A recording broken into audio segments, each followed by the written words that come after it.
Hey everybody, I'm ML7, and in this video I'll be covering the Lifeweaver rules. The rules series refers to rules regarding how abilities work, how they interact in specific scenarios, and general guidelines to have in mind while playing a certain hero. Lifeweaver is the second support released since Overwatch 2 launched in October 2022, and his kit is stacked. Apart from healing and damage, he brings a new mechanic to the game through his life grip that pulls an ally back to safety. He also has a small dash that heals them up a bit and a PETAL platform that helps you, your teammates or the enemies explore new positions or have an easier time getting into the standard ones. His ultimate is a tree that does a big burst of healing initially and then pulsates healing for its duration or until it is destroyed. Oh, and he also has a passive that leaves a small gift that heals the first ally or enemy that picks it up. Olaf wanted to give you this rose, by the way. He's all about team utility and enabling teammates, a true support, not healer. Learning how his kit interacts with abilities and the environment in the game will help you get a better understanding of the hero. This video will focus exactly on that, how his kit works, the rules of his abilities, and other rules to keep in mind when playing him to get maximum value. Before we start, I wanted to say that he's been raising some questions in the community about his trolling potential, and I wanted to touch on the subject just for a bit. Firstly, you can troll with every hero in the game and ruin games, so that's not exclusive to Lifeweaver. Secondly, there's a huge difference between trolling and doing mistakes. And when you're playing Lifeweaver, you will probably be asked if you're trolling a lot of the times because you tried to save an overextending teammate and you did it too early. I'm here to say that as long as your intention was to save your teammate, don't feel anxious about your decisions. We all make mistakes, and the more experience we have with a hero, the better we play them. Thirdly, if trolling Lifeweavers will ruin a lot of games, I'm sure there will be ways of denying them from doing so, such as adding an option to exit life grip at any moment by pressing the interact key again. Let's all have fun with him rather than just be concerned about how he can troll our games. With this out of the way, I hope you're as excited as I am to master the complexity of Lifeweaver's kit. I hope you got yourself cozy and ready to write and remember your notes, because it's time for the Lifeweaver rules. Settings rules. His default settings look like this. They don't seem that intuitive. Pressing between 1 and 2 to swap from healing to damage, the PETAL platform on right click. I tried playing with these at the beginning and he felt kind of clunky, but with some adjustments, I finally found some key bindings that helped with the fluidity of the hero. I changed the weapon swap from 1 and 2 to right click. This helped with his gameplay fluidity the most. You heal, then when you decide you want to do damage, you press right click, you do damage, then you decide that you need to heal, you right click, you heal, and so on. It makes sense rhythm-wise to keep it like this. Think of it like Baptiste's rhythm, but simplified. With Baptiste, you can shoot and heal at the same time, but there's a rhythm you can get into the fights when sometimes you shoot the enemy twice, heal once, but there are also moments when you should focus only on damaging because your allies do not need heals, or focus only on healing because you might want to go for direct hits that heal more rather than benefit from the splash AoE heal that he does. With Lifeweaver, you're locked in your decision to damage or heal, which makes it easier to execute because you can't weave damage in while you heal and vice versa. But if you make the wrong decision between damaging or healing, you'll be punished more because weapon swapping takes time. I changed my PETAL platform from right click to mouse wheel down. This is just what's comfortable for me. This setting also changes how you can cancel your ultimate cast if you decide you do not want to use your ultimate, which I don't like, and I would have preferred it to have it on right click, but it is what it is. It feels very fluid for me to use mouse wheel down plus left shift to reposition while shooting with left click and changing weapons with right click. This setting has the highest preference factor, I'd say, so don't overthink binding it as long as it feels comfortable. I recommend keeping 100 Healing Blossom sensitivity because it lets you heal allies that are behind enemy shields as their targeting hitbox is larger. Not to mention the fact that it's just easier to heal allies all around. Here's how it would look like with the sensitivity set to 10, and here's how it looks like with the sensitivity set to 100. As a note, there has been a suggestion in the community to swap his rejuvenating dash from left shift to his spacebar, like Hanzo's leap. I wouldn't like that because there are some tricks you can do with this ability binded like this, not to mention that you might mess up the mini super jump at the end of PETAL platform's deployment if you spam spacebar. Please keep in mind that these are the settings I'm comfortable with right now on PC and that I might change them in the future. I haven't tried a Lifeweaver on console and I don't know the default bindings on a controller for him, so I'd like you to comment if you have suggestions on what key bindings Lifeweaver players should swap on console to make the gameplay more fluid. It would be super helpful. Remember, the most important thing in changing key bindings is how comfortable you are with them, so if you feel like my settings are not working for you, don't be afraid to experiment. One thing's for sure though, I do not recommend playing with the default ones, at least on PC. Healing Blossom. His Healing Blossom works with a lock-on mechanic, similar to Brick's Repair Packs, Zenyatta's Harmony Orb, or Kiriko's Ofuda. What this means is that if you send the Healing Blossom when your cursor is on your ally, the healing will travel until it reaches the ally. You cannot intercept the projectile. Once casted on the target, it is destined for that target. You have 12 Healing Blossoms available until you have to reload. Each Healing Blossom can be charged to a maximum of 1 second, and a maximum charged Healing Blossom does 65 healing. While charging, you suffer a movement penalty, but if you rapidly spam the healing, you'll currently do 10 heal per charge with no movement penalty. Healing Blossom doesn't go through shields, but you can be cheeky and work around that mechanic. If the selected target leaves the maximum range of the Healing Blossom after it's been casted on them, then the Healing Blossom will follow them. If you miss your target, the ammo will be consumed and the healing won't be applied. You can heal a Tracer recoiling, a Reaper in his teleport or raid form, but you cannot heal a Mei in her ice block as she becomes untargetable. The Healing Blossoms have a reload animation of 1.75 seconds. If you swap to Thorn Valley, then the Healing Blossom reload animation will be executed in the background, so a good habit would be to swap to Thorn Valley whenever you want to reload your Healing Blossom, at least for the duration of the reload, to avoid downtime in your gameplay and optimize your APM.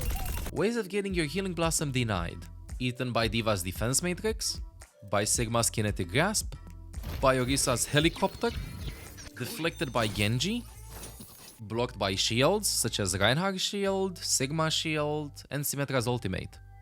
Kitsune Rush increases heal charge rate. And Baptista's window increases the healing amount done. Thorn Valley rules. Thorn Valley, his only source of doing damage apart from his melee. Rules. Number 1. Their projectile shots, not hit scan. Number 2. They have no range or damage drop-off, which means that they will maintain the same trajectory and do the same amount of damage no matter the range. And number 3, they can headshot. His dual potential is pretty weak, but that doesn't mean that you should just be a heal bot. Your goal is to focus on stationary targets to force them out of position if it's safe doing so. For example, an Ana that stays scoped in to heal her teammates. If that's not possible, then focus on the utility that the enemy team has. Shields, Torbjorn turret, Baptista's lamp, Symmetra's turrets, and so on. If there's no utility to be taken care of, you have a playstyle choice. Either shoot squishies from the enemy team, which may or may not result in some pressure applied to them, considering the travel time of the Thorns and also their damage, or just shoot the tank as they're easy to hit, it's consistent pressure and free ultimate charge. Ways of getting your Thorn Valley denied: eaten by D.Va's Defense Matrix, Sigma's Kinetic Grasp, or Orisa's Helicopter, deflected by Genji, blocked by shields, Reinhardt's shield, Sigma's shield, Symmetra's ultimate, Zarya's bubbles. Kitsune Rush increases damage fire rate, and Baptista's window increases the damage. His passive, Parting Gift. When Lifeweaver dies, he drops a small gift that heals the first ally or enemy who walks over it. Enemies get healed up for the value of a small health pack, meaning 75 HP, while allies get healed up for the value of a mega health pack, meaning 250 HP. It stays up for 12 seconds, while the death respawn timer is 10 seconds unless it's overtime. There's not that much to say about it other than if you have a Lifeweaver in your team, remember that when he dies, you have a big health pack next to you for 12 seconds, so take advantage of that, especially if he dies close to you as you're getting dived. Rejuvenating Dash. Lifeweaver dashes a short distance and gets healed for 25 HP. Baptista's window doesn't increase Rejuvenating Dash heal. If you press jump at the end of the dash, you're able to extend its travel distance, similar to what you can do at the end of Reinhardt's pin. This is an incredibly important thing to know, because you can escape a bunch of situations. For example, if Reaper casts his ultimate point blank, you can survive it. Here you can see without the tech, and here's with the tech. Apart from dodging abilities and ultimates, it can help you get back to fights faster and get you in hard accessible spots. Lugnet. The mobility skill might seem underwhelming, but it has a low cooldown and can be comboed easily with his pedal platform to get to some pretty sick spots. His hypermobility comes from him comboing his pedal platform with rejuvenating dash, so get creative and be a pain for the enemies to focus you down. Be the reason why the enemies rage quit today. Life Grip, the most discussed ability from his kit.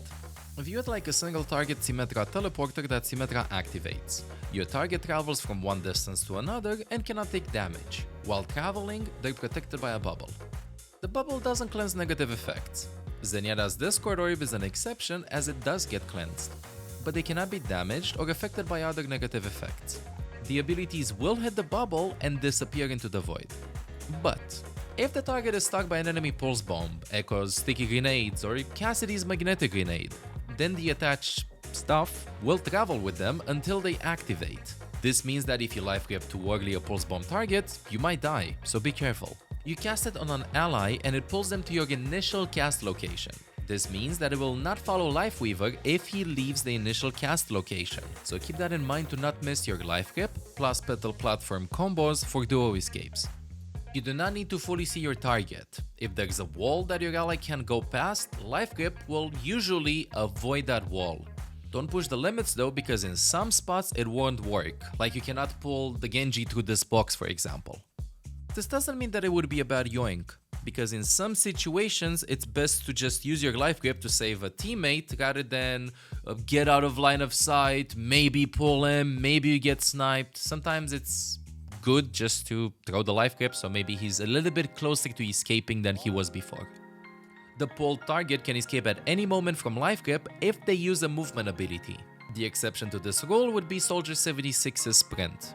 As you can see, the animation goes on, but you cannot exit life grip.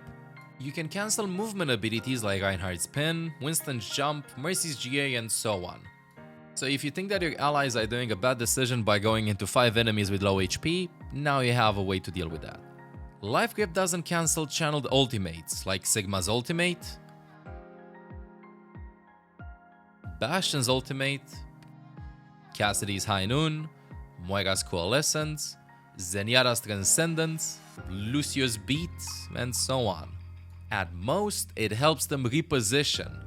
A lot of the times, Lucio players would be forced to do a risky beat, and now instead of dying mid-beat cast, you can use Life Grip to secure it. I know that a lot of you are probably thinking that Life Grip can mess up a lot of ultimates, such as, for example, you're using Barrage and then your Lifeweaver pulls you back to safety. But I just want to highlight the creativity behind certain stationary or almost stationary ultimates. Like for example in this clip with High Noon. You can actually just start the High Noon in a corner opposite of Lifeweaver, and then Lifeweaver pulls the Cassidy, he's invulnerable, and he can get kills in sight lines that would not be possible without Life Grip. Imagine the potential. Life Grip doesn't cancel already locked-in transformation movement animations like Reaper's Teleport, Junker Queen's Ultimate, or Diva's Remake. Life Grip doesn't cancel Mercy's Resurrect. Literally, Mercy becomes untargetable to it, which is really nice to see that the Overwatch team put in a lot of thought behind how Life Grip can work and can ruin certain abilities for your allies, and it's good to see that we have like some fail-safes in place already. Life Grip can help you clean the Wrecking Ball mines, so that's a pretty cool trick to know. EMP doesn't cancel Life Grip. Once casted, it will go off, and your ally will be protected. It can be used to save teammates from Diva Bomb and other stuff that might eliminate them, even if you won't make it out alive. This means that we're probably going to see a lot of heroic plays with this ability in which the Lifeweaver player dies but the pulled ally doesn't, and I think that that pulled ally will have survival's guilt and he will try to pop off as much as he can until Lifeweaver's gonna be back. So at least that's the silver lining to this. I wouldn't be surprised if they would actually consider in the future giving this invulnerability during Life Grip to Lifeweaver as well. I think that this would make him a little bit too broken though. But hey, at least the idea is out there now. Future changes I would like to see for Lifeweaver's Life Grip. The pulled ally can exit Life Grip at any time by pressing the interact key. Default keybind on PC is F. I'd also love to see a pull confirmation option similar to Ana's Nanobu's confirmation or Echo's copy confirmation in case you misclick it. Incredibly complex ability with a lot of interactions, but in my opinion, this is not his strongest one. The next one is PETAL Platform. Buckle up, we have a lot to talk about. It's very similar to Maze Wall, only that instead of working vertically, it works horizontally.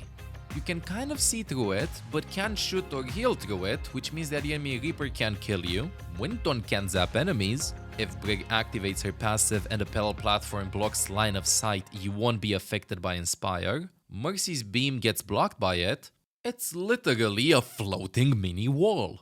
As an exception to this rule, for whatever reason, Moira's Coalescence in healing goes through it.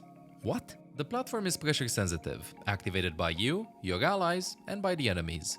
Bob can activate the platform as well. Torbjorn's turret, Symmetra's teleporter, Kiriko's fox can't activate a PETAL platform, so only player entities can activate it. It has 400 HP and can be damaged by the enemies, not by your allies. If activated, it stays up for 10 seconds or until it's destroyed by Lifeweaver by pressing F or by the enemies by destroying it. It stays on the ground until it's activated, destroyed, or replaced by another PETAL platform. You cannot throw another PETAL platform on top of an existing one, it being yours or an enemy's. It bounces off nearby. The exact same thing happens if you throw the platform on top of a Junkrat's place trap. PETAL platform needs a certain height to activate, so you can use it to block certain entrances. Very important to note this against tanks as they can squeeze through some spaces. And in some situations, maybe even squishies can sneak past it, so they have to destroy it. As said earlier, PETAL platform is pressure sensitive, but it has a timer until it activates. This means that if you jump on it, you'll stop it from being activated, similar to the elevators on Hollywood. The majority of movement abilities won't start it because they're too fast or they don't touch the platform, but if the movement ability is slow enough and touches the ground, then the platform will activate. If you press jump at the apex of its deployment, you will do a mini super jump that can come in handy. This is good to know even if you're not a Lifeweaver player because you can combo it with other movement techs, like for example with Soldier's rocket jump. It cannot be eaten by Diva's defense matrix, Orisa's helicopter, Sigma's kinetic grasp, deflected by Genji, but shields can block it. Brig cannot proc her Inspire off of it. Sombra can hack the platform. If the PETAL platform is not activated, then the hack won't let you activate it, and if it's already activated, it will lower the platform, which is cool. It can help you clear a bit of Wrecking Ball's mines, but wait, there's more. If there's a Junkrat trap underneath the PETAL platform, it will activate if triggered and break. You can use PETAL platform to escape Graviton Surge if the range is enough. If you place a PETAL platform over a healing station, it won't travel with it. But if you place a healing station on top of a PETAL platform, then it will. What happens if there are Symmetra turrets placed on top of a PETAL platform? They travel with it. But if the platform is destroyed, the turrets will fall to the ground. Now, if you throw another PETAL platform on top of the turrets and activate the platform, the turrets will stay on the ground. Same thing happens with Soldier's healing station and other similar abilities. There's a must-know combo with PETAL platform and life grip. Step on a PETAL platform and jump to stop it from activating. Pull your teammate on the platform while jumping. When he reaches the platform, stop jumping. This way, both of you will be able to use the PETAL platform. Be careful though, because you cannot directly place a PETAL platform underneath you. If you do so, then it will activate instantly. The reason why this happens is because the timer for the activation of the PETAL platform starts when it reaches its solid form, as seen here. What this means is that you cannot throw a PETAL platform directly underneath you and then jump to stop it from activating because it will activate instantly. I hope that Blizzard will change the way this works in the future because it will make his kit more fluid. Throwing a platform under you fast, pulling a teammate, then going up instead of throwing it a little bit in front of you, jumping on the platform, then pulling your teammate, it's too much. Lastly, his ultimate, Tree of Life. Lifeweaver spawns the tree in the targeted location that lasts for 15 seconds. The tree initially pulsates a big burst of healing of 150 and then pulsates for a total of 8 times, each pulse doing 50 healing. Only allies and himself benefit from the healing. His ultimate is line of sight dependent. Shields do not block his ultimate. It works through Reinhardt's shield, Symmetra's ultimate, and so on. View it as a pillar from May's ice wall because it can be destroyed early by Lifeweaver or by enemies by shooting at it, as it has 1000 HP. Allies cannot destroy it. It stays up for a limited amount of time, 15 seconds. It can be used to block entrances, abilities, and ultimates. It doesn't stop the payload or the push robot as they go through it. If there's not enough space for it, it will clip through walls. It cannot be healed. You can wall guide it. It can be EMP'd but cannot be hacked. And the examples can go on and on. And here are some extra things that you should know whenever you're playing Lifeweaver and you cast your Tree of Life. It's a good counter to Wrecking Ball's mines as it clears a bunch of them up. The tree destroys objects like Symmetra's TP, Baptiste's lamp, but it only moves players, so you cannot crush your allies or your enemies with it. My disappointment is immeasurable, and my day is ruined. You cannot sit on top of the tree as you'll slide off. If two Lifeweavers cast the tree in the exact same location at the exact same time, this is how it would look. The tree is line of sight dependent, but you can heal through the closed doors where the payload will pass on Hollywood. I think that this is a bug and that it will get fixed. But this doesn't mean that we should explore more in the future as to where we can heal through walls with the tree. As stated before, the tree is a solid object, shockingly. So this means that it can be used to counter line of sight ultimates and abilities. Here are just some examples. You can counter Sigma's ultimate by putting the tree in the center of the ultimate or between you and the center of the ultimate. You can avoid Mei's ult, block Diva's bomb, Moira's Coalescence doesn't go through it, Sojourn's railgun doesn't pass it, you get the idea. As you can see, the tree, apart from healing, can be used to deny the enemies from doing their abilities, doing their ultimates, or even going through a doorway. So get creative with it and you're gonna win a lot more games. Conclusion: Lifeweaver is definitely a hero that will require a ton of hours to master, and knowing all of these rules should make your quest of becoming an amazing Lifeweaver player easier.